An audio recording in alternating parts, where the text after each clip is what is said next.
και κρατείς το όνομά μου και ου κυρνήσω την πίστην μου, και εν τες ημέρες εσ αντίπας ο μάρτης μου ο πιστός, ως απεκτάνθη παροιμήν όπου ο σατανάς κατοικεί. Συνεχίζει, αγαπητοί μου, ο Κύριος την επιστολή του προς τον επίσκοπο της Περγάμου και του λέγει ότι εσύ κρατείς το όνομά μου υψηλά και δεν ειρνήθεις την πίστη μου, ιδιαίτερα δε κατά τις ημέρες του προκατόχου σου, του επισκόπου Αντίπα, του μάρτη μου, του πιστού, που εφωνεύθη στην πόλη σας όπου κατοικεί ο σατανάς. Αποτινόμενος ο Κύριος εις τον επίσκοπο της Περγάμου, όπως σας είπα, λέγει ότι παρά το τόσο φοβερόν ειδωλολατρικών περιβάλλον που είχαμε αναλύσει στην περασμένη μας ομιλία, εκράτησε ο επίσκοπος το όνομα του Χριστού και δεν ειρνήθη την πίστη του εις αυτόν. Έτσι βλέπουμε των προφητικών λόγων του Κυρίου εις τα Ευαγγέλια, που είπε ότι έσαστε μισούμενοι υπό πάντων δια το όνομά μου. Εδώ να έχουμε την πραγμάτωση. Έσαστε μισούμενοι υπό πάντων δια το όνομά μου. Ίσως η απορία, γιατί θα πρέπει οι πιστοί να είναι μισούμενοι υπό πάντων? Ακριβώς γιατί πιστεύουν στον Χριστό, διότι πίσω από το μίσος των ανθρώπων είναι το μίσος του σατανά. Ποτέ δεν εμισήθη κανείς εάν πιστεύει οποιαδήποτε πίστη. Πέστε μου, έχει μάρτυρες ο βουδισμός? Πέστε μου, έχει μάρτυρες ο μουαμεθανισμός? Μάρτυρες έχει μόνο ο χριστιανισμός, γιατί ο χριστιανισμός είναι η γνησία πίστης. Όλες οι άλλες είναι κατασκευάσματα ανθρώπινα. Λατρεύεται εκεί ο διάβολος, και ο διάβολος δεν πολεμά τον εαυτόν του, διότι κατά τον λόγο του Κυρίου, εάν ο διάβολος πολεμούσε τον εαυτόν του, τότε θα είχε ήδη διαλυθεί. Αλλά πολεμά όμως την αληθή πίστη, πολεμά την πίστη του Χριστού. Γι' αυτό το λόγο σπείρει το μίσος εις τις καρδιές των ανθρώπων που στρέφονται εναντίον των χριστιανών. Έτσι βλέπουμε τον λόγο του Κυρίου, έσαστε μισούμενοι υπό πάντων δια το όνομά μου, να βρίσκει τώρα πραγμάτωση εδώ στην πόλη της Περγάμου, αλλά και όπου υπάρχει ο χριστιανισμός. Όμως ο Κύριος είπε στον επίσκοπον ότι κρατείς το όνομά μου, σαν να είναι το όνομα ένα αντικείμενο το οποίο το κρατούμε στα χέρια μας. Αλλά τι σημαίνει κρατώ το όνομα του Χριστού? Αυτό έχει πάρα πολύ μεγάλη αξία και σημασία. Κρατώ το όνομα του Χριστού σημαίνει δεν το απέρριψα, δεν το ρίξα χάμω για να ποδοπατηθεί, να περιφρονηθεί. Κρατώ λοιπόν το όνομα του Χριστού σημαίνει κρατώ την πίστη εις τον Χριστό και την ζωή που λέγει ο Χριστός. Δηλαδή, με άλλα λόγια, κρατώ το όνομα του Χριστού σημαίνει κρατώ την ορθοδοξία και την ορθοπραξία. Μάλιστα στην εποχή μας, όλος ιδιαίτερα στην εποχή μας, που τα πάντα καταπατούνται, και η πίστη και η χριστιανική ζωή, είναι μεγάλη υπόθεση να μπορεί κανείς να κρατά το όνομα του Χριστού υψηλά. Έτσι να το ξέρουμε, αγαπητοί μου, ζούμε χριστιανικά, πιστεύαμε στον Χριστό, σημαίνει κρατούμε το όνομα του Χριστού ψηλά. Βέβαια, το ότι εκάτει το όνομα ο επίσκοπος του Χριστού υψηλά, αυτό είναι το αναγνώρισμα του προκατόχου του Αντίπα. Είναι δε το μόνο όνομα που αναφέρεται μέσα στο βιβλίο της Αποκαλύψεως, και κυρίως στις 7 επιστολές που αποτείνεται η επιστολή. Λέγει στον επίσκοπο, στον άγγελον της πόλεως Α ή Β, αλλά όνομα είναι το μόνο που αναφέρεται, το μοναδικό. Και αυτό διότι μέσα στην όλη υπόθεση των πτυχών, αναφοράς πτυχών της Εκκλησίας, το ένα όνομα έχει πάρα πολύ αξία και θέση. Ωστόσο ο προκάτοχος του παραλήπτου της επιστολής, που ήταν ο Αντίπας, αυτός είχε κρατήσει το όνομα του Χριστού υψηλά. Λέγει ο Κύριος: εκεί που ο μάρτης μου ο πιστός, ο Αντίπας, εφωνεύθη, εκεί που κατοικεί ο Σατανάς. Μας κάνει εξαιρετική εντύπωση αυτός ο ιδιαίτερος τόνος με τον οποίο ομιλεί ο Κύριος για αυτόν τον επίσκοπο. Τον αποκαλεί μάρτυρα, τίτλος ο οποίος ήδη ανεφέρθη σε αυτόν τον Κύριον στο προηγούμενο κεφάλαιο. Το είχαμε δει όταν ο ίδιος λέγει για τον εαυτόν του ότι είναι ο μάρτης, ο πιστός και αληθινός. Αυτό αναφέρεται και στο τρίτο κεφάλαιο, παράγραφος 14, αλλά και στο προηγούμενο. Εγώ είμαι ο μάρτης, ο πιστός, και στο τρίτο κεφάλαιο ο αληθινός. Ακόμη στον χαρακτηρισμό ότι ο Αντίπας είναι μάρτης του Χριστού προστίθεται και εκείνο το μου, ο μάρτης μου, που δείχνει μια τρυφερότητα, δείχνει μια αγάπη και μια αναγνώριση προσοικειώσεως του Αντίπα προς τον Χριστόν δια του μαρτυρίου. Είναι μεγάλο κεφάλαιο, αγαπητοί μου, όπως βλέπετε, το μαρτύριο δια των Χριστών. Είναι μια θαυμασία προσοικείωσης με τον μεγάλο μάρτυρα των Χριστών. Ακόμη προστίθεται στον τιμητικών τίτλων ο μάρτης μου και ακόμη κάτι: πιστός, ο μάρτης μου ο πιστός. Έτσι έχουμε μία πληρεστέρα απόδοση του τίτλου που έχει ο Χριστός για τον εαυτόν του, να τον αποδίδει στον Αντίπα. Θα σας κάνει εντύπωση αυτό, εμένα μου κάνει εντύπωση, ότι ιδιώματα τα οποία έχει ο Χριστός ως Υιός ανθρώπου τα αποδίδει εις εκείνους που τον αγαπούν και πεθαίνουν γι' αυτόν. Είναι λοιπόν ο Αντίπας ο μάρτης του, ο πιστός. Αλλά ποιος είναι αυτός ο θαυμάσιος μάρτης, ο πιστός κατά την μαρτυρία του Κυρίου?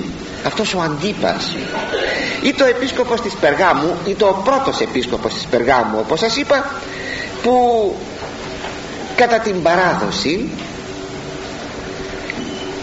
οι λατρευόμενοι δαίμονες, κατά την ανάλυση που κάναμε την περασμένη φορά, οι λατρεύοντες τα είδωλα, και συνεπώς οι λατρεύοντες τους δαίμονες, όταν ο Άγιος Αντίπας ήλεγξε τους δαίμονες ενώπιον των ειδόλων, οι δαίμονες άρχισαν να βρίζουν, να διαμαρτύρονται μπροστά, φωνές που έβγαιναν μέσα από τα αγάλματα, μπροστά εις τους ειδωλολάτρες, και έλεγαν διαμαρτυρώμενοι οι δαίμονες ότι θα φύγουν από την πόλη της Περγάμου διότι ο Αντίπας τους διώχνει.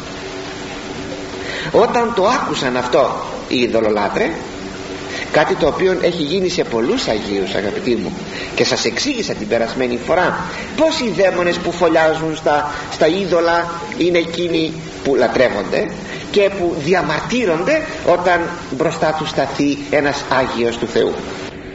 Τότε άρπαξαν τον Άγιον Αντίπα οι ειδωλολάτροι και τον έριξαν μέσα σε ένα χάλκινο εκμαγείο ενός βοδιού, δηλαδή ένα, ας πούμε, άγαλμα ενός βοδιού, κούφιο μέσα, άνοιξαν, έριξαν μέσα τον Άγιον και έβαλαν φωτιά από κάτω και τον έκαψαν μέσα εις αυτό το χάλκινο βόδι τον Άγιον Αντίπα. Έτσι είναι μάρτης, και η Εκκλησία μας τον τιμά στις 11 Απριλίου και μαρτύρησε επί Δομετιανού το 83 μετά Χριστό.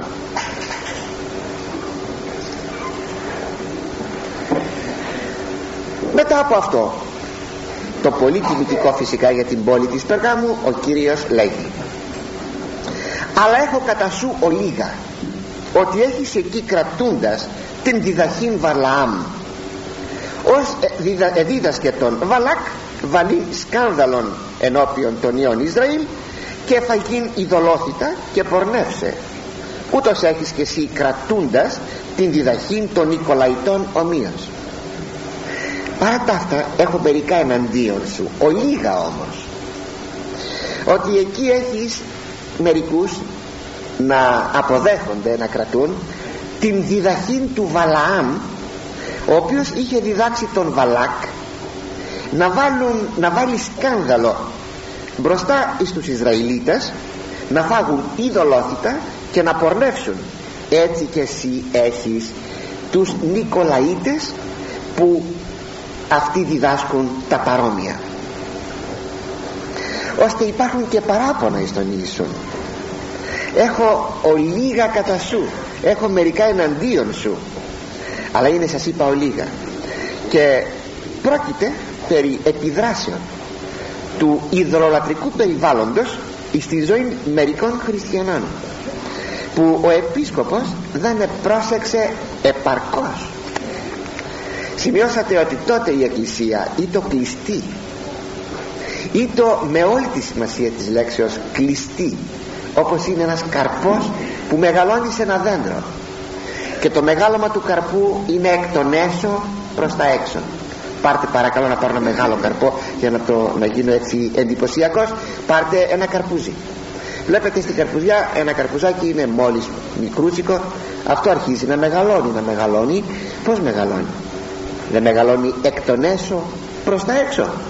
Έρχεται απ' έξω να προσθεθεί τίποτα για να μεγαλώσει το καρπούζι, αλλά από μέσα κάτι γίνεται και μεγαλώνει.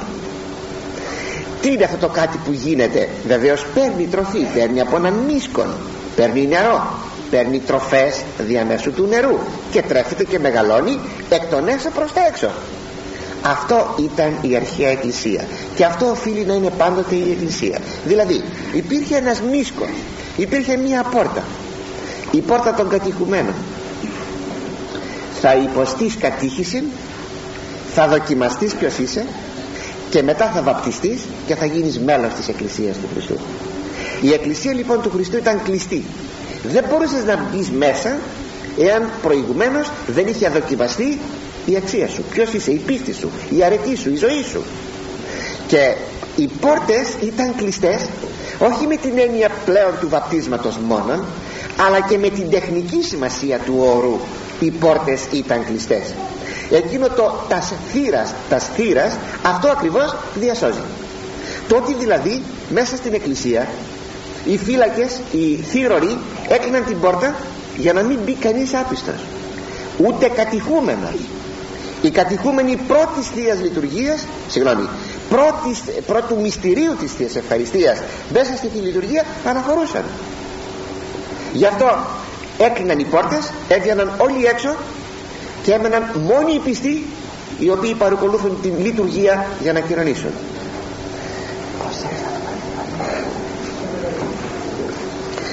Έτσι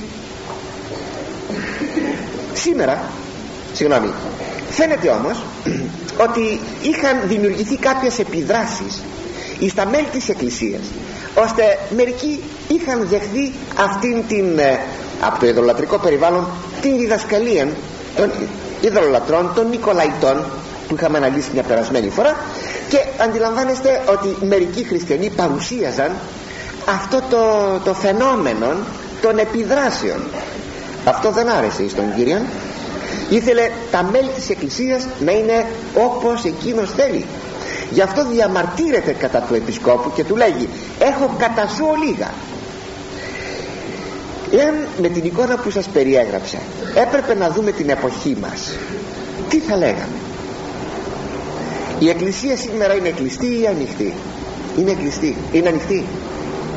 Οι πόρτες δεν κλείνουν πλέον, όχι μόνο με την τεχνική έννοια του όρου, αλλά ούτε καν ξέρουμε ποιοι είναι αυτοί που μπαίνουν μέσα στην Εκκλησία. Ούτε καν τους ξέρουμε. Και το χειρότερο, ότι όπως έχουμε διαμορφωθεί, δεν ξέρει ούτε ο ιερεύς το ποιμνιόν του, ούτε το ποίμνιο των ιερέων. Δεν γνωριζόμαστε πια. Ενώ πρώτα οι χριστιανοί, όταν έλεγεται το ταστήρας, ο ένας κοιτούσε τον άλλον, μάλιστα αυτό διασώζεται σε μια άλλη λειτουργία, αρχαία λειτουργία, κοιτούσε ο ένας τον άλλον να ειδούν μήπως έχει μείνει κάποιος ο οποίος είναι άγνωστος, και δεν μπορούσε να μείνει κανείς άγνωστος μέσα στην εκκλησία. Έτσι δεν ξέρω σήμερα τι θα έλεγε ο Κύριος, αγαπητοί μου, εις τον κάθε επίσκοπο τι να του πει: έχω λίγα κατά σου ότι άφησες τους Νικολαίτας να επιδράσουν στη ζωή των πιστών σου, όταν εισβάλλει η τηλεόραση, το ραδιόφωνο, το θέατρο, ο κινηματογράφος, ο τρόπος ζωής εκείνος που υπάρχει πια σήμερα. Τι να κάνουμε? Ξέρετε πως ακριβώς θα μπορούσαμε να παρομοιάσουμε την όλη υπόθεση με ένα διάκριτο καλάθι που πάμε να βάλουμε νερό. Πού να κρατήσεις το νερό μες στο καλάθι? Τι να κρατήσεις? Τι να βουλώσεις? Ποια τρύπα να κλείσεις στο καλάθι για να κρατήσεις το νερό? Είναι μια κατάσταση φοβερή. Και σήμερα δεν θα είχε ο Κύριος να μας πει ότι έχει λίγα εναντίον μας, θα είχε πολλά. Ωστόσο εδώ εκείνο που πρέπει να προσέξουμε, γιατί φαίνεται πια ότι το ποίμνιον πρέπει να φυλάει μόνο του τον εαυτόν του, έτσι φαίνεται. Προσέξτε τι είπα, μην περιμένετε να σας φυλάξουμε εμείς. Λυπούμε. Φυλάξτε τον εαυτό σας, αγαπητοί, φυλάξτε τον εαυτό σας. Εάν δεν φυλάξετε εσείς τον εαυτό σας, μη περιμένετε να σας φυλάξει κάποιος άλλος. Λυπούμε που το λέμε, αλλά σας εξήγησα ποια τρύπα στο καλάθι να βουλώσουμε. Εκεί που φτάσαμε, το αντιλαμβάνεστε και μόνοι σας. Πάντως ας προσέξουμε εδώ κάτι. Εδώ εμφανίζει ο Κύριος με το παράδειγμα που αναφέρει στον επίσκοπο της Περγάμου την δράση και την μέθοδο των Νικολαητών, και αυτά είναι πάρα πολύ σπουδαία, διότι απλούστατα αυτά τα δύο στοιχεία συνεχίζουν να υπάρχουν πάντοτε μέσα στην ιστορία και στην εποχή μας, συνεπώς, και που πρέπει να τα επισημάνουμε. Υπογραμμίζω, πρέπει να τα επισημάνουμε, οι δράσεις και η μέθοδος της δράσεως. Για να τονίσει ο Κύριος με ποιο τρόπο δρούν αυτοί οι Νικολαίτες, αναφέρει μια παλιά ιστορία, και αυτή η παλιά ιστορία είναι από το βιβλίο των Αριθμών, και αφού θα κάνει την αναφορά του εκεί ο Κύριος λέγει: ούτως έχεις και εσύ κρατούντας την διδαχή των Νικολαητών, έτσι και εσύ όπως τότε στον παλιό καιρό, στην εποχή που οι Εβραίοι ευρίσκονται στην έρημον, συνέβη εκείνο το περιστατικό, έτσι και εσύ έχεις αυτούς τους Νικολαίτες οι οποίοι δρούν και μεθοδεύουν την δράση των, όπως τότε ο Βαλαάμ που είπε εις τον Βαλάκ τι να κάνει. Αλλά για να καταλάβουμε και να κατανοήσουμε, αγαπητοί μου, και την δράση και την μέθοδο που χρησιμοποιούν οι εχθροί της Εκκλησίας μέχρι αυτή τη στιγμή που σας ομιλώ, και που μέχρι που να τελειώσει η ιστορία την ίδια μέθοδο και την ίδια δράση θα έχουν οι εχθροί της Εκκλησίας, πρέπει να αναφερθούμε με λίγα λόγια σε αυτή την παλιά ιστορία για να δούμε τα κύρια γνωρίσματά της. Είναι στο βιβλίο των Αριθμών, όπως σας ανέφερα, στο 22, 23, 24, 25 κεφάλαια και στο 31ο κεφάλαιο. Οι Ισραηλίτες, μετά από την έξοδό τους από την Αίγυπτο και τις πολλές τους περιπέτειες στην έρημον, ήλθαν, και υπό την αρχηγία πάντοτε του Μωυσέως, ήλθαν και εγκατεστάθησαν ανατολικά του Ιορδάνου ποταμού, στην περιοχή που ήσαν οι Μωαβίτε και οι Μαδιανίτε. Μέχρι εκεί μάλιστα τελειώνει η ιστορία του Μωυσέως, διότι κατόπιν ανέβηκε πάνω στο βουνό και εν συνεχεία είδε από μακράν την γη της επαγγελίας, απέθανε εκεί ο Μωυσής, και την αρχηγία την ανέλαβε εφ' εξής ο Ιησούς του Ναβί, ο οποίος πάντα με τη βοήθεια του Θεού διεπέρασε τους Εβραίους από τον Ιορδάνη ποταμό με τον ίδιο τρόπο που επέρασαν και από την Ερυθρά θάλασσα. Εσχίστη το νερό κατά παρόμοιον τρόπο, ώστε να πάρει κύρος ως αρχηγός ο Ιησούς του Ναβί και να φανεί ότι τη χάρη του Θεού δεν την είχε μόνο ο Μωυσής, αλλά την είχε και ο Ιησούς του Ναβί, και πέρασαν τον Ιορδάνη ποταμό έφτασαν πρώτοι στους Ιεριχούς, εκυρίευσαν την πρώτη πόλη της γης της επαγγελίας και εν συνεχεία με τους ιερούς εκείνους πολέμους κατέκτησαν την γη της επαγγελίας, όπως μας τα περιγράφουν τα βιβλία παρακάτω των Κριτών κλπ. Αλλά όταν ο βασιλεύς των Μωαβιτών, ο Βαλάκ, αντελήφθη ότι εστρατοπέδευσαν οι Εβραίοι απέναντί του, εθορυβήθη. Οι Εβραίοι τότε ήσαν 2 εκατομμύρια άνθρωποι. Εθορυβήθη, όπως πολύ φυσικό είναι να θορυβηθεί κάθε βασιλιάς και κάθε αρχηγός κράτους ενός λαού όταν δει να στρατοπεδεύουν άνθρωποι, λαός πολύς στα σύνορά του. Τότε δε ήταν, και μετά τα αυτά και αιώνες ολοκλήρους, ήταν η μετακίνηση των λαών.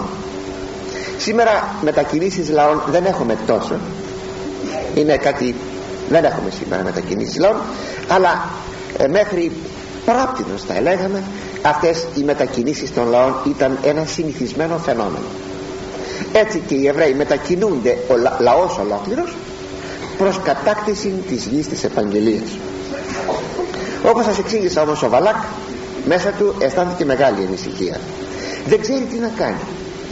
Τότε καλεί την γερουσία των Μωαβιτών αλλά και την γερουσία των Μαδιανιτών σε κοινή σύναξη να αποφασίσουν περί του πρακτέου, και αποφασίστη να μετακαλέσουν έναν ονομαστόν μάγων που κατοικούσε στη Μεσοποταμία, αρκετά μακριά δηλαδή, που τον έλεγαν αυτόν Βαλαάμ, ελπίζοντας ότι αν τον είχαν κοντά τους, αυτός ο μάγος θα κατηράτω τους Ισραηλίτες και οι Ισραηλίτες θα απεδεκατίζοντο δεν ξέρω τι τρόπο εις την έρημον, και έτσι θα εγλίτωναν οι Μωαβίτες και οι Μαδιανίτες. Πράγματι έστειλαν μια αντιπροσωπεία στην Μεσοποταμία με πολλά δώρα και είπαν στον Βαλάμ ότι ο μισθός σου θα είναι πλούσιος, ο βασιλιάς μας θα σε αμείψει πλούσιο πάροχο, σε θέλει να έρθεις να καταραστείς ένα λαό ο οποίος ενεφανίστη στα σύνορά μας. Λέγει ο Βαλάμ, καλά, μείνετε απόψε εδώ και θα σας απαντήσω αύριο. Τη νύχτα εμφανίζεται ο Κύριος του Ισραήλ, ο Κύριος, ο Θεός, και του λέγει, γιατί ήρθαν αυτοί να σε πάρουν από εδώ? Δεν θα φύγεις, θα μείνεις εδώ, δεν θα πας μαζί τους. Το πρωί τους λέγει, λυπούμε πάρα πολύ, δεν θα μπορέσω να έρθω. Όλο το βίο του βασιλέως να μου δώσετε, εγώ δεν θα μπορέσω να έρθω. Έφυγαν αυτοί άπρακτοι. Εστιαναχωρήθη ο Βαλάκ και στέλνει άλλη αντιπροσωπεία, επισημότερα πρόσωπα, πάλι με δώρα πολλά. Ο Βαλάμ πάλι τους είπε, μείνετε και θα ερωτήσω. Ο Θεός του λέγει, επειδή ήρθαν πήγαινε, αλλά πρόσεξε, θα πεις αυτό που θα σου βάλω εγώ στο στόμα. Να μην πολύ πράγμονο, επειδή είναι μια ιστορία που αναφέρεται σε 5 κεφάλαια και είναι πολύ μεγάλη ιστορία. Ο Βαλάμ, αφού ξεκινάει στο δρόμο και το γαϊδουράκι του σταματά και εκεί διαμαρτύρεται και το χτυπά και είναι άγγελος που το εμποδίζει κλπ, τα παρατρέχω όλα αυτά και έρχεται ο Βαλάμ στην γη Μωάβ. Εχάρηκε ο Βαλάκ που τον είδε τον Βαλάμ και του λέγει, έλα τώρα εδώ να σου δείξω τους Ισραηλίτες. Τον ανέβασε σε ένα ψηλό εκεί βουνό, λέει, τους βλέπεις στρατοπεδευμένους, αυτούς θέλω να μου τους καταραστείς, θέλω να αποδεκατιστούν, θέλω να εξαφανιστούν από τα μάτια μου. Καλά, του λέγει ο Βαλάμ, φέρε μου 7 βόδια και 7 πρόβατα και κάνει 7 βωμούς και θυσίασέ τα, και πρόσεξε, αυτό που θα μου βάλει στο στόμα μου ο Θεός, αυτό θα σου απαντήσω. Πρόσεξε τι σου είπα, αυτό που θα βάλει στο στόμα μου ο Θεός, αυτό θα σου απαντήσω. Πράγματι έγινε η θυσία εκεί, και μετά αρχίζει να ομιλεί ο Βαλάμ. Έπαινο υπέρ των Ισραηλιτών. Τρόμαξε ο Βαλάμ. Του λέει, εγώ σε έφερα για να καταραστείς των λαών αυτών και εσύ μου τον επενείς? Δεν σου είπα ό,τι βάλεις στο στόμα μου ο Θεός θα σου πω? Τον επέρνει από εκεί και τον πάει σε άλλη τοποθεσία και του λέγει, βλέπεις τους Ισραηλίτες? Ένα άλλο τμήμα του στρατοπέδου, δεν φαινόταν όλο το στρατόπεδο. Θέλω να μου τους καταραστείς. Καλά, λέγει ο Βαλάμ. Πάλι 7 βωμούς με τα αντίστοιχα ζώα και πάλι έπαινο υπέρ του Ισραήλ. Άρχισε να θυμώνει ο Βαλάμ. Τον παίρνει από εκεί και τον πάει σε τρίτο μέρος. Όταν έγινε η θυσία, ξέροντας πια ο Βαλάμ ότι ο Θεός του βάζει μέσα στο στόμα του μίαν προφητεία, καταπληκτική προφητεία υπέρ των Ισραηλιτών, αυτός μίλησε μάλιστα, ο Βαλάμ μίλησε και περί του αστέρος που θα ευασίλευε, που θα ανέτειλε, και φαίνεται ότι το αστέρι εκείνο που εφάνηκε στη γέννηση του Χριστού, αυτό είναι που προφήτευσε ο Βαλάμ, ο εθνικός, ο ειδωλολάτρης. Βλέπετε ότι ο Θεός δεν δεσμεύεται και στο στόμα ενός ειδωλολάτρου να βάλει την αλήθεια, όπως και στον Ναβουχοδονόσορα έβαλε εκείνο το θαυμαστό όραμα για την εκκλησία του, αλλά και στον Φαραώ τα γνωστά εκείνα όνειρα για τον λιμόν.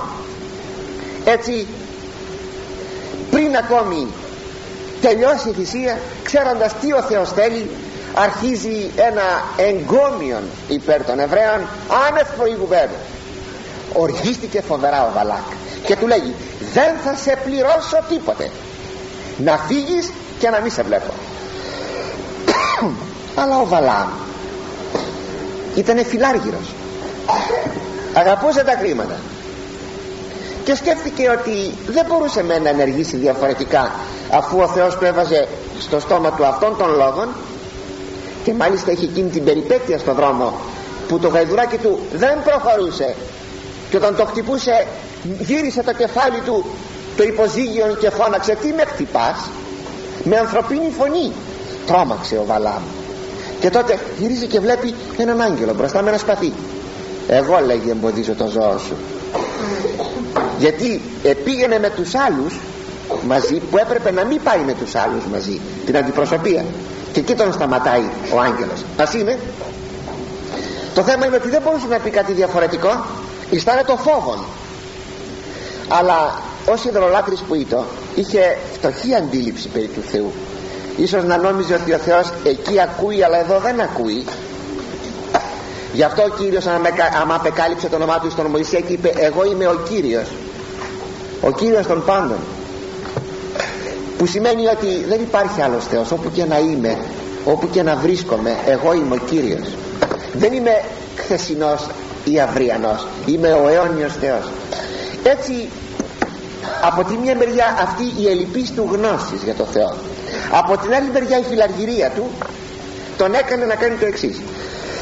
Εκείνο που συνήθως γίνεται, συνήθως άμα προβάλλονται τα χρήματα, το συμφέρον, πάμε να τα χαλάσουμε για μια στιγμή και μετά πάλι πέφτουμε σε διαπραγματεύσεις.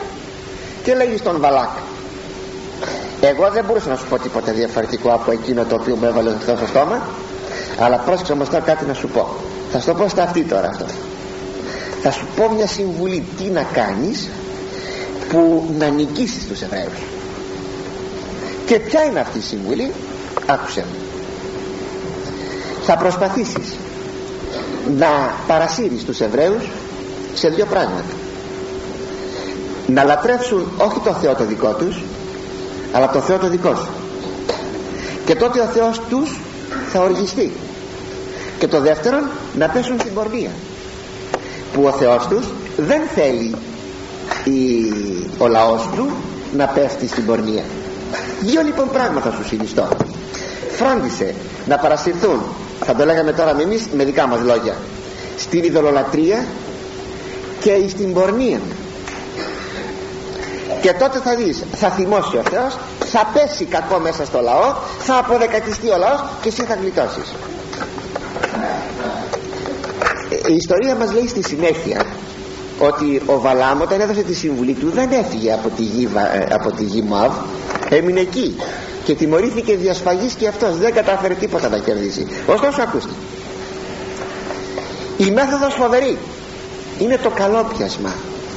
Όταν δεν μπορούμε, ξέρετε, να μπούμε στα πράγματα δια της βίας, δια των όπλων, μπαίνουμε δια της διεισδύσεως και δια της εισπηδήσεως. Και τα δυο, η διείσδυση, η εισπήδηση, προπαντός η διείσδυση και το να προσπαθήσουμε να φέρουμε τους άλλους στα χνάρια μας, διαδίδοντας ό,τι θα διαδώσουμε, εισάγοντας δυο πράγματα, την ειδωλολατρία και την πορνεία, επετύχαμε αυτό που θέλουμε. Ακούστε, κάνουν μια γιορτή προς τιμήν του Βεελφεγόρ, και δηλαδή του θεού του δικού των, Βεελφεγόρ, και καλούν τους Εβραίους να παραστούν στη γιορτή. Και κατέλυσεν Ισραήλ εν Σατίμ, και ευεβηλώθη ο λαός, εκπορνεύσε εις τα στιγατέρας Μωάμ. Βγήκαν εκεί οι κοπέλες στολισμένες, όμορφες, μακιγιαρισμένες. Το μακιγιάρισμα είναι πανάρχαιο, ξέρετε, το μακιγιάρισμα είναι πανάρχαιο, και το πάψιμο των χιλέων και των παριών και των ματιών πανάρχια είναι αυτά. Βγήκαν εκεί οι κοπέλες, προσέφεραν θυσίες και εκάλεσαν αυτούς εις τας θυσίας των ειδόλων αυτών, και έφαγεν ο λαός των θυσιών αυτών, δηλαδή ειδωλόθητα, και προσεκίνησαν τις ειδόλεις αυτών, προσκύνησαν στα είδωλα των Μαβιτών, και ετελέστη Ισραήλ το Βεελφεγόρ. Ετελέστη θα πει, έκανε τελετή, έκανε γιορτή εις προς τιμήν του Βεελφεγόρ, και οργίστη θυμό Κύριος το Ισραήλ. Θύμωσε ο Κύριος. Και τότε έγινε το φοβερό κακό, αγαπητοί μου. Τότε έδωσε εντολή ο Μωυσής, κατόπιν εντολής του Θεού, να σφαγούν όλοι εκείνοι που πήγαν και επόρνευσαν και προσέφεραν θυσίες εις τα είδωλα. Και μάλιστα είπε ο Μωυσής, μη λυπηθείτε αν αυτός είναι ο πατέρας σας, ο αδελφός σας ή ο γιος σας. Και έπεσε σφαγή μέσα εις το στρατόπεδο, και εφωνεύτησαν την ημέραν εκείνη 24.000 άνθρωποι. Και ο θυμός του Θεού με τι σταμάτησε? Όταν ο Φινεές σε μια προκλητική περίπτωση επενέβη δυναμικά. Δηλαδή ένας Ισραηλίτης άρχοντας με μια Μωαβίτισσα γυναίκα κατά προκλητικών τρόπων την έβαλε στο στρατόπεδο ενώπιον των οφθαλμών των Εβραίων, και την πήγε στη σκηνή του να αμαρτήσει. Και τότε άναψε από ιερά αγανάκτηση ο Φινεές, πήρε ένα δόρυ και πήγε μέσα εις το αντίσκηνο και τους εκάρθωσε και τους δυο επάνω στη γη με το δόρυ. Και τότε, λέγει, θεωρήθηκε η πράξη αυτή αρετή ενώπιον του Θεού, και έπαυσε η οργή του Θεού εναντίον των Εβραίων. Είχε δίκιο λοιπόν ο Βαλάμ όταν έδωσε την υπόδειξη αυτή και τη συμβουλή στον Βαλάκ. Βάλ τους να αμαρτήσουν και θα ειδείς ότι ο Θεός θα θυμώσει μαζί τους. Λοιπόν, λέει τώρα ο Κύριος στην Αποκάλυψη, στην επιστολή που στέλνει στον επίσκοπο της Περγάμου. Ξέρεις τι έκανε τότε ο Βαλάμ που συνεβούλευσε τον Βαλάκ να φάγουν ειδωλόθητα, να προσφέρουν θυσίες στους θεούς, τους ψεύτικους τα είδωλα, και να πορνεύσουν? Το ίδιο πράγμα κάνουν τώρα οι Νικολαίτες μέσα στην εκκλησία σου. Το ίδιο πράγμα. Τι δηλαδή ακριβώς? Τα παλιά αμαρτήματα του Ισραήλ, σας ετώνησα, ήταν η πορνεία και η ειδωλολατρία. Αλλά αυτά τα δυο είναι ακριβώς οι δράσεις και η ειδωλία μέθοδος των εχθρών της Εκκλησίας. διότι ποτέ δεν έλειψαν οι εχθροί της Εκκλησίας που με τον τρόπο αυτόν προσπαθούν να προσβάλλουν τους χριστιανούς. Είναι χαρακτηριστικό και αξιοπαρατήρητο ότι Βαλαάμ εβραϊκά θα πει Νικόλαος, και δεν είναι τυχαίο το ότι αυτοί οι αίρεσις ονομάζονται Νικολαΐτε. Νικόλαος δε έχει δύο σημασίες. Η πρώτη είναι η νίκη του λαού, και το δεύτερο είναι αυτός που νικάει το λαό. Συνεπώς Νικόλαος με τη δευτέρα σημασία της λέξεως θα πει αυτός που νικάει το λαό, δηλαδή αυτός που καταστρέφει το λαό. Έτσι Βαλαάμ, που θα πει εβραϊκά Νικόλαος, θα πει αυτός που καταστρέφει το λαό του Θεού. Και έτσι Βαλααμίτε ή Νικολαΐτε στην ελληνική γλώσσα θα πει αυτοί που καταστρέφουν το λαό του Θεού. Δεν ξέρω, ας πω για μια στιγμή, αν υπήρξαν ή δεν υπήρξαν ιστορικά οι Νικολαΐτε, ή μήπως είναι μια εικόνα την οποία παρουσιάζει ο Κύριος για να μιλήσει για τους δολιοφθορείς του λαού του δικού του. Αλλά φαίνεται όμως ότι υπήρξαν ιστορικά, γιατί και ο Άγιος Επιφάνιος Κύπρου αλλά και άλλοι πατέρες της Εκκλησίας μας, πρώιμοι πατέρες, και ο Άγιος Ειρηναίος και ο Ευσέβιος Κεσαρίας, αναφέρονται εις τους Νικολαΐτας ως ιστορική περίπτωση, ήσαν πράγματι αιρετικοί που είχαν την επωνυμία Νικολαΐτε. Όμως εκείνο που θέλει, και το βλέπει κανείς ολοκάθαρα και με το όνομα αυτό, εκείνο που θέλει ο Κύριος να τονίσει και που εμάς μας ενδιαφέρει σήμερα είναι τούτο. Νικολαΐτες σήμερα δεν υπάρχουν, δεν υπάρχει αυτή η αίρεση, αλλά οι Νικολαΐτες υπάρχουν. Μας ενδιαφέρει λοιπόν οι δράσεις και η μέθοδος των εχθρών του λαού του Θεού, δηλαδή των Νικολαΐτων, των Βαλααμιτών. Και ποια είναι αυτή? Δηλαδή είναι τύπος, αντιλαμβάνεστε. Οι Νικολαΐτε πλέον, ο Βαλαάμ είναι ο τύπος της δολιοφθοράς του νέου Ισραήλ της χάριτος, των χριστιανών. Αυτό σαν μέθοδος το βλέπουμε διάσπαρτο μέσα στην ιστορία. Θα σας πω κάτι από τον παλιό καιρό. Όπως ξέρετε, κάποτε ο Ιερός Χρυσόστομος τα έβαλε με την Βασιλική Ναυλή. Έγιναν πολλές συνάξεις και συμβούλια πως θα εξοντώσουν τον Αρχιεπίσκοπο Κωνσταντινούπολεως, αυτόν που τον είχαν αρπάξει με το αμάξι δήθεν να κάνει περίπατο στα περίχωρα της Αντιοχίας, και το αμάξι δεν ξαναγύρισε στην Αντιόχεια, αλλά επήγαινε προς Κωνσταντινούπολη για να τον κάνουν Αρχιεπίσκοπο. Έγινε με απαγωγή Αρχιεπίσκοπος ο Ιερός Χρυσόστομος. Αυτόν τον άνθρωπο τώρα θέλουν να τον εξοντώσουν. Όχι βέβαια ο λαός, όχι ο λαός. Ο λαός έμεινε πιστός στον Ιερό Χρυσόστομο. Διαβάστε παρακαλώ τη βιογραφία του να δείτε ακριβώς φοβερά πράγματα στην εποχή του Ιερού Χρυσοστόμου. Λοιπόν, τι λέτε προτάθη στον κύκλο των Παλατιανών εναντίον του Ιερού Χρυσοστόμου?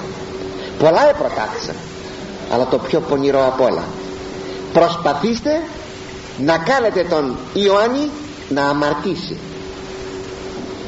Διότι η πρόταση να του αφαιρεθεί η περιουσία υπόθηκε ότι δεν είχε ο Ιωάννης περιουσία, και αυτή η περιουσία είναι της Εκκλησίας, και συνεπώς θα στερηθούν οι πτωχοί. Στην πρόταση να του αφαιρεθεί η ζωή ή να σταλεί εξορία υπήρχε ο αντίλογος ότι ο Χρυσόστομος, ο Ιωάννης, δεν τον ενδιέφερε αυτό, διότι εκείνος θα ενδιαφέρεται γρήγορα να μεταφυτευτεί στον ουρανό. Τίποτα δεν απειλούσε τον Χρυσόστομο, τίποτα. Ένα εφοβήτο ορθώς ο Ιερός Πατήρ την αμαρτία, και προτάθη αυτό: κάντε τον να αμαρτήσει. Είδατε δαιμονική συμβουλή, κάνετε τον να αμαρτήσει. Λοιπόν αγαπητοί μου, δεν διαλύει ο λαός του Θεού παρά μόνο όταν αμαρτήσει. Και οι εχθροί αυτό το ξέρουν πολύ καλά, γιατί τους το εμπνέει ο εισηγητής του κακού, ο διάβολος. Και τι κάνουν? Δύο μεθόδους: αποστασία από το Θεό και πορνεία. Ρίξτε μια ματιά στην εποχή μας να δείτε πως εκμαυλίζεται η νεολαία μας, και θα δείτε να υπάρχει η ιδία δράσης και η ιδία μέθοδος. Τα πρωτόκολλα των σοφών της Σιών, που είναι έργα των σιωνιστών Εβραίων, είναι και στηρίζονται επάνω εις αυτήν την μέθοδο. Πάρτε ένα βιβλίο να διαβάσετε για τα πρωτόκολλα των σοφών της Σιών, φτηνό είναι. Πάρτε να δείτε τι γράφει μέσα. Είναι αυτή η μέθοδος της δολιοφθοράς. Να μπούμε μέσα στο λαό, στους λαούς, και να τους παραλύσουμε τον νεύρο. Δηλαδή να εισαγάγουμε την πορνεία, την αποστασία από το Θεό με κάθε τρόπο. Έτσι ο πανσεξουαλισμός, το unisex, δηλαδή η ισοτιμία των φύλων, ως να μην εισηγήθη ο χριστιανισμός την ισοτιμία των φύλων. Δεν μας αρέσει αυτή η ισοτιμία των φύλων κατά το ουκέστη άρεν και θήλη του Ευαγγελίου. Εμείς θέλουμε ένα άλλο κατασκεύασμα, ένα άλλο unisex, δηλαδή ομοιομορφία των φύλων, που να είναι αντίστροφο. Να βάζει ο άνδρας γυναικεία και η γυναίκα να βάζει ανδρικά, η γυναίκα να κόβει τα μαλλιά της, ο άνδρας να αφήνει μαλλιά, η γυναίκα να βάζει σπορ παπούτσια, ο άνδρας να βάζει τακούνια. Αυτό το πράγμα, αυτή την αντιστροφή. Ακόμα η κατασυκοφάντηση του χριστιανισμού και της εκκλησίας. Ο χριστιανισμός ξόφλησε, η εκκλησία είναι τέτοιοι, οι παπάδες είναι τέτοιοι, οι δεσποτάδες είναι τέτοιοι. Για να μην πω ότι βεβαίως έχουν φροντίσει, γιατί υπάρχουν παράλληλες δράσεις, έχουν φροντίσει να εξουδετερώνουν τα στελέχη της εκκλησίας. Πώς τα εξουδετερώνουν? Με την ίδια πάντα μέθοδο. Φοβερό πράγμα. Γιατί αν δεν επισημάνομαι, αγαπητοί, με αυτούς τους κινδύνους, αυτές τις δολιοφθορές, δεν μπορούμε ούτε σαν στελέχη μέσα στην εκκλησία να σταθούμε. Δεν μπορούμε να σταθούμε. Δεν μπορούμε. Έρχονται με καλό τρόπο. Άμα δουν για μια στιγμή έναν ζηλωτή άνθρωπο που λέει την αλήθεια, δεν πάνε να του πούν ότι ξέρεις, κάποτε τρίζουν τα δόντια. Μετά δεν τρίζουν τα δόντια, μετά πλησιάζουν με καλό τρόπο και του λέγουν ότι δίκιο έχει και πολύ σωστά ομιλεί. Περάστε από το σπίτι μας να σας κεράσουμε, έλατε να σας δούμε, να κουβεντιάσουμε, τούτα εκείνα. Προσφέρουν δώρα, προσέξτε, δώρα, εξυπηρετήσεις. Αυτές είναι οι παγίδες. Και σιγά σιγά εξουδετερώνουν και τα στελέχη της εκκλησίας.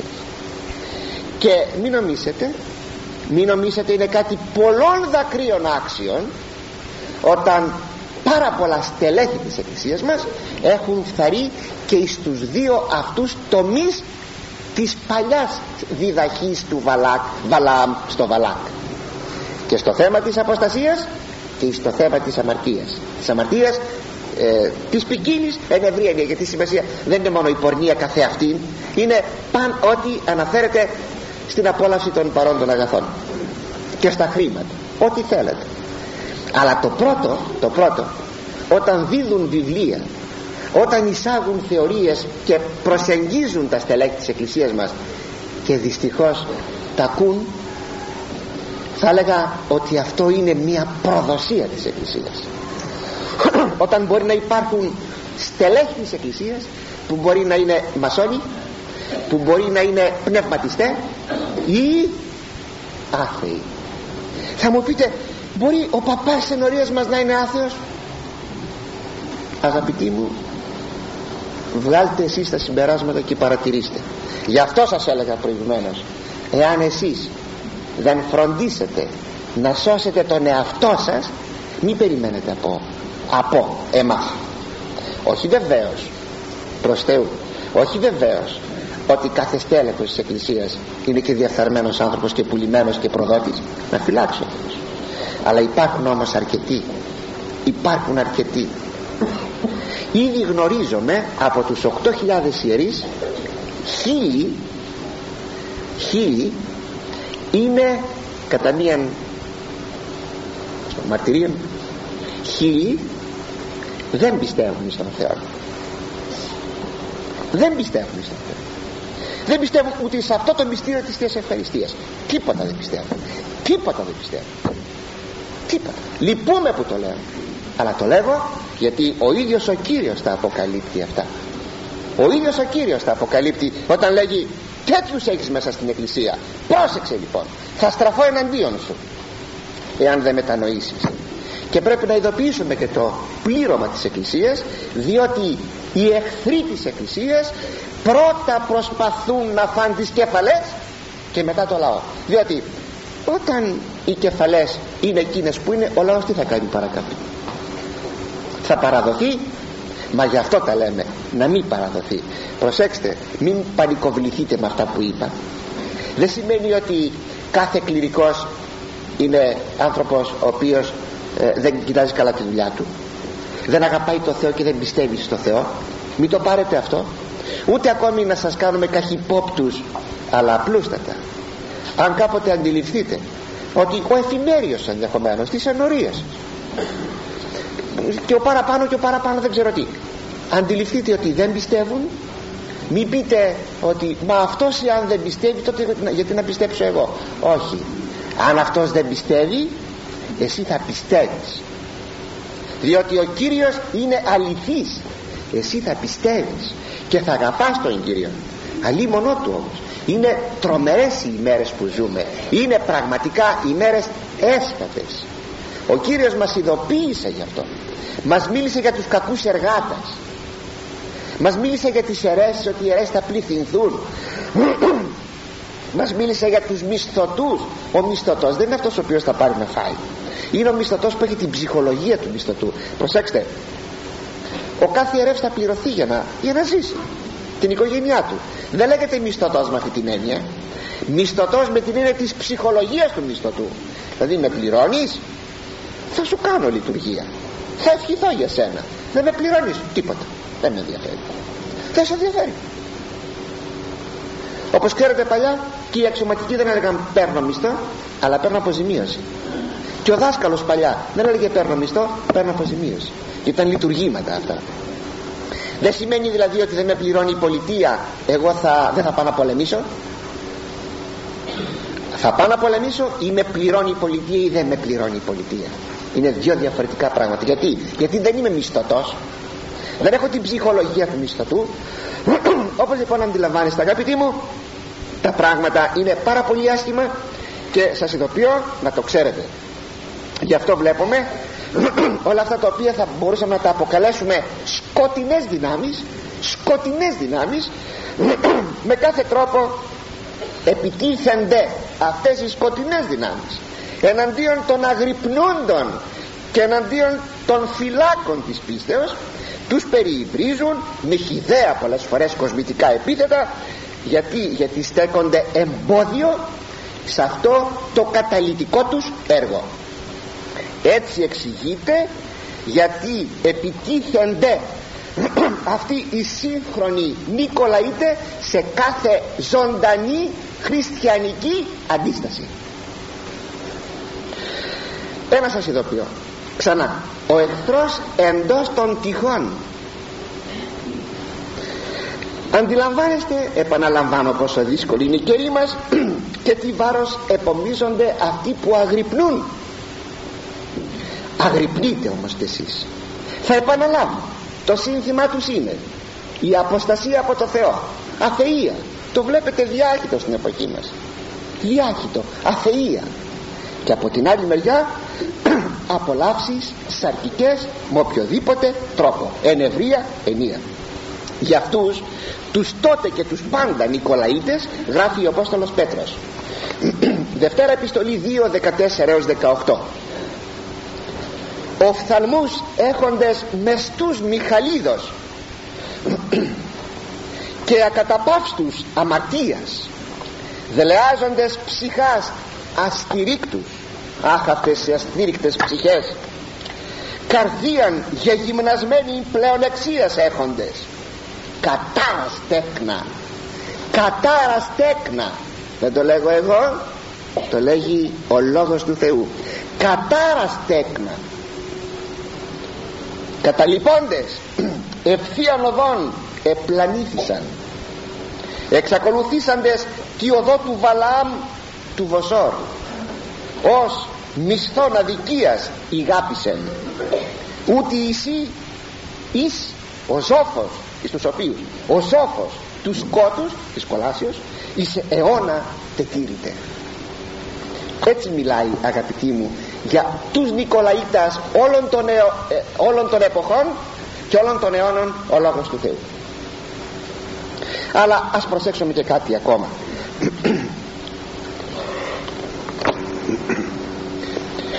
Αυτή την παρατήρηση που κάνει ο επίσκοπος,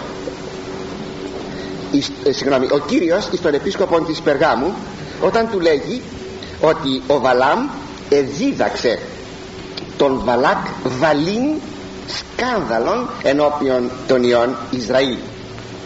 Έχουμε το φαινόμενο του σκανδάλου. Όπως ξέρετε, το σκάνδαλο δεν είναι τίποτε άλλο, όπως ο Κύριος μίλησε στα Ευαγγέλια, παρά το σκόνταμα εις την πίστη, εις το όνομα του Ιησού Χριστού, και εις την ηθική.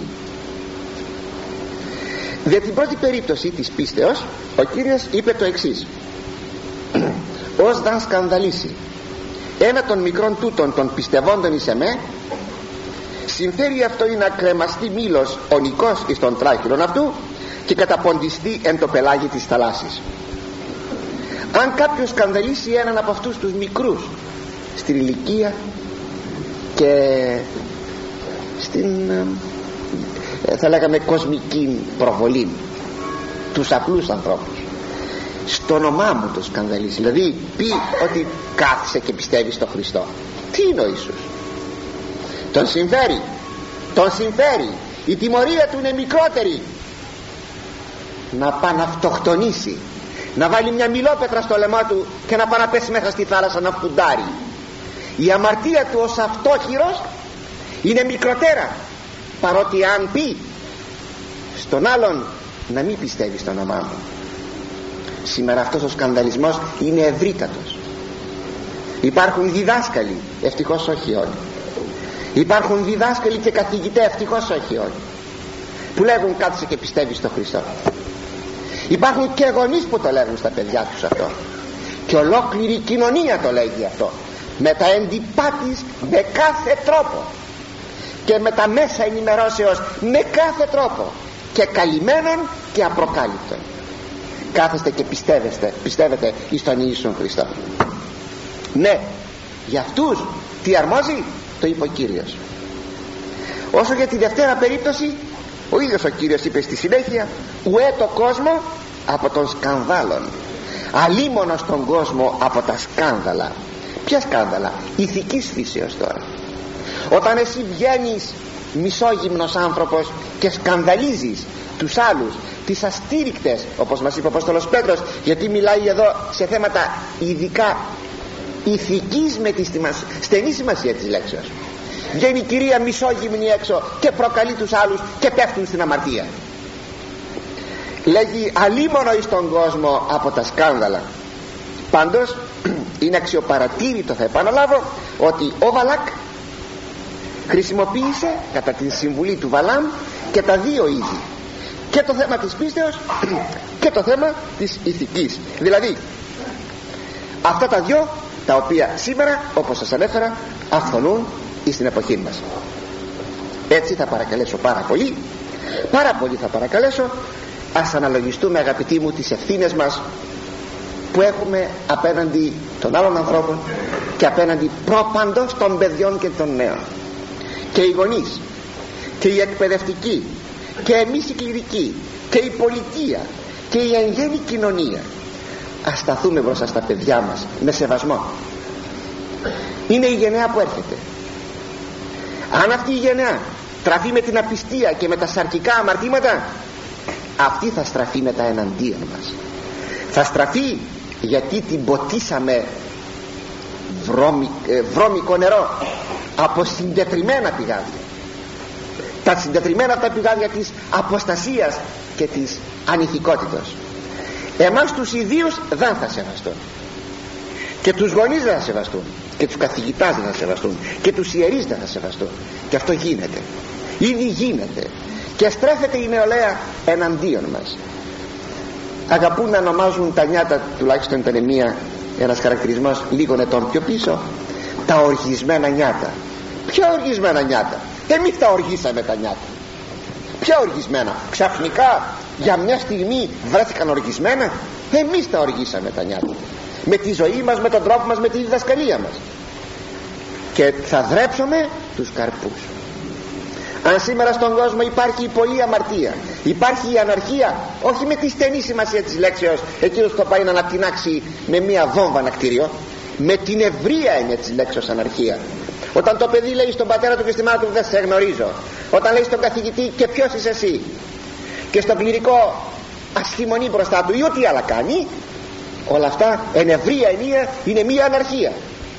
Θα δρέψουμε τους καρπούς, και αυτούς τους καρπούς που έχουμε σήμερα τους φύτεψαν, τους έσπηραν οι Νικολαίτες, οι εχθροί της Εκκλησίας. Αγαπητοί μου, σαν γονείς, σαν εκπαιδευτικοί, σαν κληρικοί και σαν πολιτεία, ας αγρυπνούμε.